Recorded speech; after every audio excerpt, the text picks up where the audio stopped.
Hello, it's Psychocore. We present Intimacy and the Fear of Being Seen, a Jungian dive into erotic dissociation.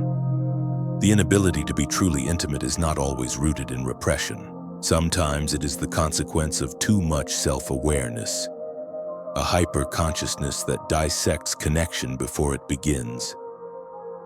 In clinical settings, we call this avoidant attachment. But the deeper phenomenon is existential. A fear not just of closeness, but of annihilation by closeness. One patient once said, "If someone sees the real me, I disappear." That is not metaphor. It is a lived experience of psychic vanishing, where being perceived feels like being dismantled. Jung observed that modern man is more conscious than ever, and yet more fragmented. The same holds for our erotic lives. The body is available, the soul is hidden, and in between stands the gaze, both desired and dreaded. When the psyche fears touch, it often retreats into abstraction. These patients intellectualize connection. They talk about love instead of feeling it. They narrate desire instead of surrendering to it. Their intimacy is strategic, rehearsed. This is not manipulation, it is protection. The unconscious remembers a time when vulnerability was punished, when exposure led to shame. So it constructs armor, intellect, irony, distance. But no armor is perfect, and beneath the defense lies longing. A longing not just for contact, but for dissolution, for the loss of separateness that only true erotic presence can bring. In analytic practice, intimacy is often the unspoken theme behind every symptom. Panic, compulsion, detachment. They orbit the central terror of being seen. Patients do not say, "I'm afraid to be known." They say, "I can't breathe in relationships. I'm on, or I always lose interest after sex, or I only want people I can't have." These are not preferences, they are scars. Freud wrote of the repetition compulsion, our drive to reenact old wounds in new settings. In intimacy, this manifests as a cycle of pursuit and withdrawal, wanting closeness, fearing it, sabotaging it, and then mourning its absence. For some, the fear is bodily. Skin recalls trespass. For others, it's ontological, a fear that if someone touches the core, they will find nothing. Emptiness masquerading as identity. And yet, the desire persists, because the psyche wants wholeness, and it intuits, however dimly, that intimacy is a portal to that wholeness. But portals are dangerous. They change us. There is a clinical condition known as anhedonic detachment, the inability to derive pleasure from contact, not just sexual, but emotional, relational. These patients often appear functional. They speak eloquently of desire, but their bodies remain inert. One man said, "I can describe what it would feel like to be loved, but I'm not sure I could survive the feeling itself." This is the paradox of trauma. It doesn't just make us afraid of pain, it makes us afraid of what we want most. Erotic energy in Jungian language is not merely sexual, it is the life force. The bridge between ego and self, between flesh and symbol. When blocked, it turns inward, becoming rumination, obsession, despair. Patients in this state often become archivists of desire. They collect images, fantasies, theories. They analyze instead of touch. They study connection the way one studies a flame from behind glass. They do not want less intimacy. They want it so badly it terrifies them. The erotic, as philosopher Audre Lorde once wrote, is power. But for the dissociative psyche, power is not seductive. It is dangerous. These are the patients who flinch when complimented, who panic after orgasm, who feel most alone when held. They are not broken, they are overexposed. Jung spoke of the shadow, the parts of ourselves we exile. For many, the erotic is shadowed, not because it is dark, but because it is too bright, too vital, too sacred. In some cases, shame plays a role, but more often the root is ontological, a deep-seated conviction that one's being is unworthy of love. That pleasure is for others, that visibility is threat, and so they disappear, not literally, but psychically. They become what Winnicott called the false self, charming, adaptive, empty. Analytic work with such patients is delicate. Insight alone does not heal. What heals is presence, a gaze that does not devour, a silence that allows being. The paradox is this: those most afraid of intimacy are often those most capable of its depth. Their resistance is not indifference, it is reverence, a sacred hesitation, because they know, consciously or not, that real contact rearranges the soul. This is why some patients report profound erotic dreams not with strangers, but with monsters, animals, shadows. These are not perversions. They are archetypal expressions of what intimacy feels like when the self is unguarded, dangerous, ecstatic, overwhelming. Jung wrote that the meeting of two personalities is like the contact of two chemical substances. If there is any reaction, both are transformed. For the traumatized psyche, this is not metaphor, it is threat. Transformation means loss of control, and the fear is not that love will fail. The fear is that it will work, and the old self will not survive, and perhaps it shouldn't. But that death must be ritualized.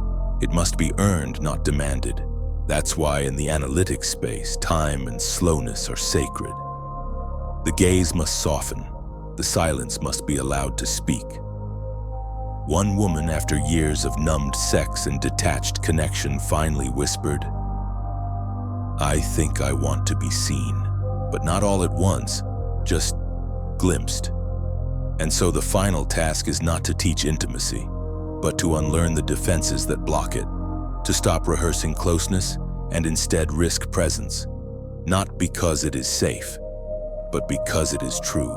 Freud taught us about drive. Jung taught us about meaning. But it is the body that teaches us how to love, not through logic, not through technique, but through trembling skin, held breath, silent surrender. The patients who survive this journey, who learn to look without flinching, to touch without disappearing, are not cured. They are initiated. They know that love is not an emotion. It is a ritual, a confrontation, a fire to sit beside even when it burns. And when they speak differently. "I'm not trying to be loved anymore," said one.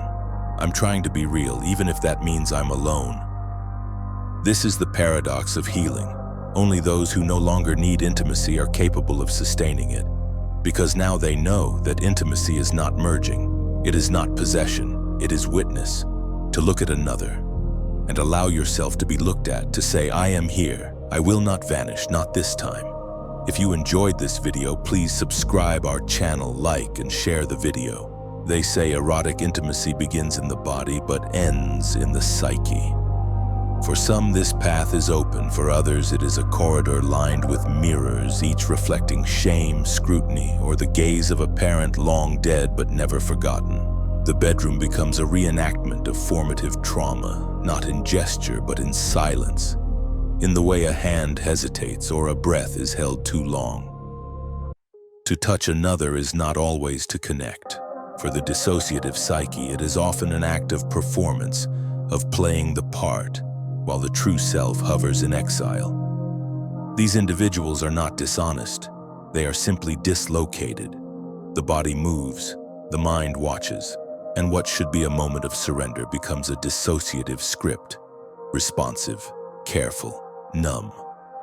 Jung would say the anima or animus is not being integrated, that what's missing is not desire but soul. The symbolic bridge between genders, not just bodies.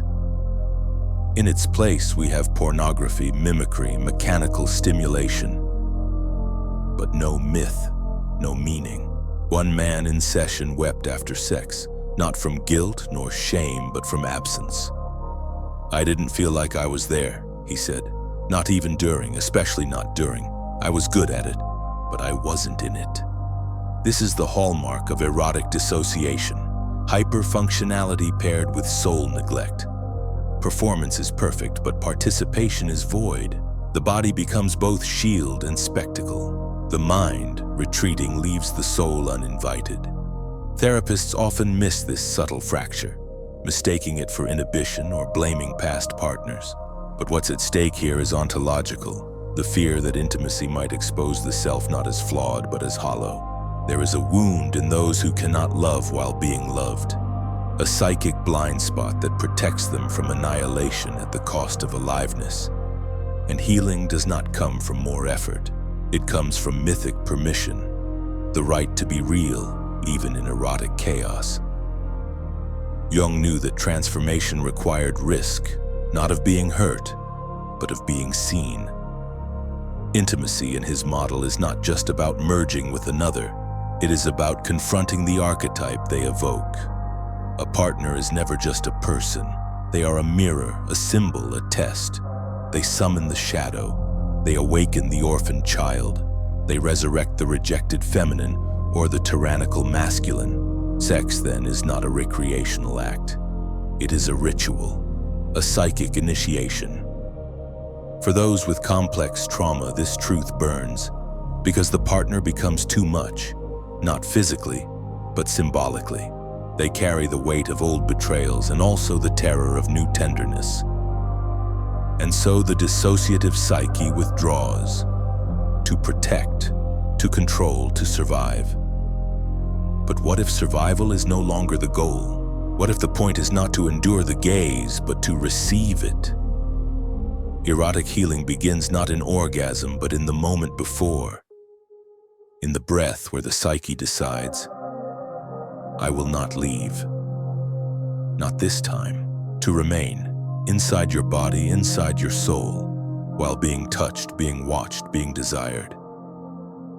That is the revolution, because to be truly seen is not arousal, it is terror. And to stay anyway is the work of the heroic ego, the ego that no longer inflates or implodes, but risks integration.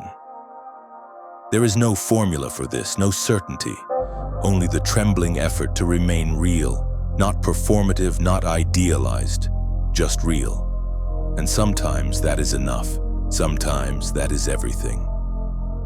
One patient described a moment of quiet revelation. I was lying next to someone who truly cared. They reached out to hold my hand, and for the first time I didn't flinch. I didn't smile, I didn't perform.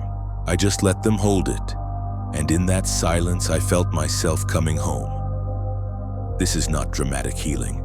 It is humble, almost invisible, but it marks the return of the exiled self, not all at once, but in fragments, a glance, a breath, a gesture unfiltered. The therapeutic goal then is not to perfect the erotic self, but to make space for it, to allow the clumsy, the hesitant, the wordless aspects of intimacy to rise without judgment, because they are not symptoms, they are survivors. And what of those who cannot yet stay? They are not broken, they are not beyond healing, they are simply deep in the spiral, the archetypal descent into the underworld of the self. Their work is not to become ready, but to remain willing, willing to try, willing to fail, willing to sit with the terror of exposure, not to conquer it, but to befriend it.